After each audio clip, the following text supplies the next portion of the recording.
Gimana?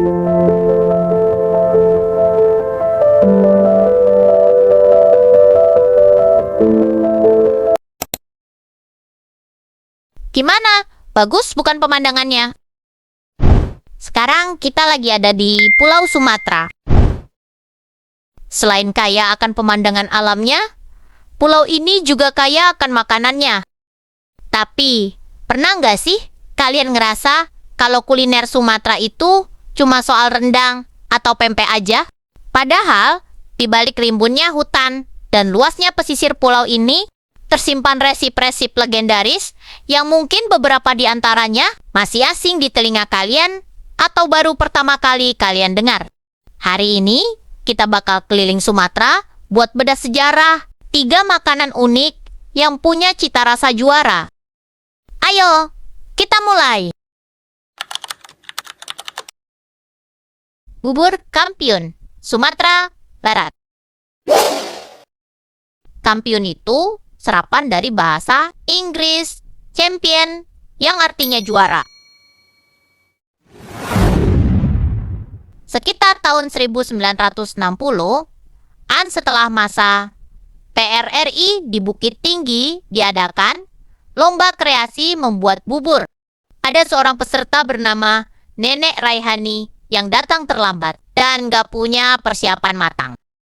Beliau akhirnya mencampurkan semua jenis bubur yang dia jual pagi itu ke dalam satu wadah. Ada bubur sumsum, kolak, pisang, ketan, serikaya, dan bubur kacang hijau. Ternyata kombinasi ngasal ini malah jadi yang paling enak. Pas juri tanya apa nama buburnya, S1 Nenek dengan spontan jawab, bubur Kampiun atau juara. Sejak saat itu bubur gado-gado manis ini jadi primadona sarapan di Sumatera Barat. Geser ke Palembang, kalau kalian pikir bikin kue itu cukup sejam, kalian harus kenalan sama kue 8 jam. Sesuai namanya, proses pengukusannya memakan waktu 8 jam nonstop. Asal-usul. Dulu, kue ini adalah makanan eksklusif kaum bangsawan atau kesultanan Palembang. Kenapa harus 8 jam? Secara sains, durasi ini diperlukan agar gula dan telur mengalami proses karamelisasi yang sempurna. Tanpa tambahan tepung. Nice. Sehingga teksturnya jadi sangat legit dan warnanya coklat keemasan. Filosofinya dalam banget, yaitu tentang kesabaran dan ketelatenan. Masyarakat Palembang percaya kalau proses yang lama akan menghasilkan sesuatu yang manis. Kalau apinya mati di tengah jalan atau dikukus kurang dari 8 jam, teksturnya bakal beda dan dianggap gagal. Oh no! Sebuah dedikasi dalam 1. Loyang kue. Naniura sashimi ala Batak. Naik ke tanah Batak, Danau Toba, ada makanan bernama naniura. Banyak yang menyebut ini adalah sashiminya Indonesia. Asal-usul. Naniura dalam bahasa Batak artinya ikan yang tidak dimasak. Tapi tenang, naniura bukan ikan mentah biasa. Secara sejarah, dulunya naniura hanya disajikan untuk para raja-raja Batak.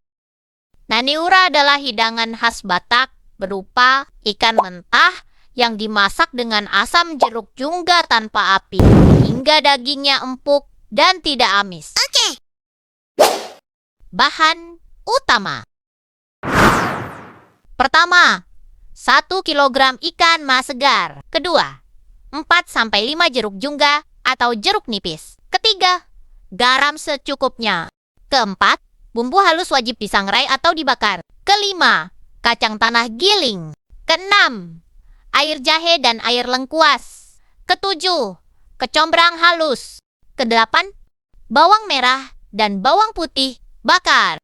Kesembilan, cabai merah.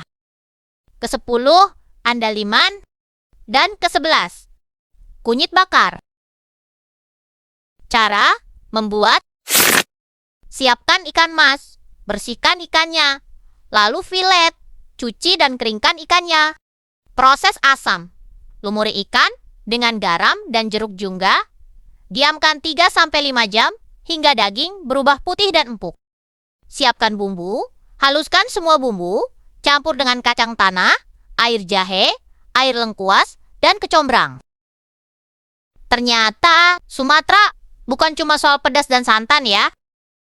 Ada cerita tentang keberuntungan, kesabaran, kehormatan raja, hingga hasil laut yang segar. Dari 3 makanan tadi, mana nih yang paling bikin kalian penasaran buat coba? Tulis di kolom komentar ya. Jangan lupa like dan subscribe-nya.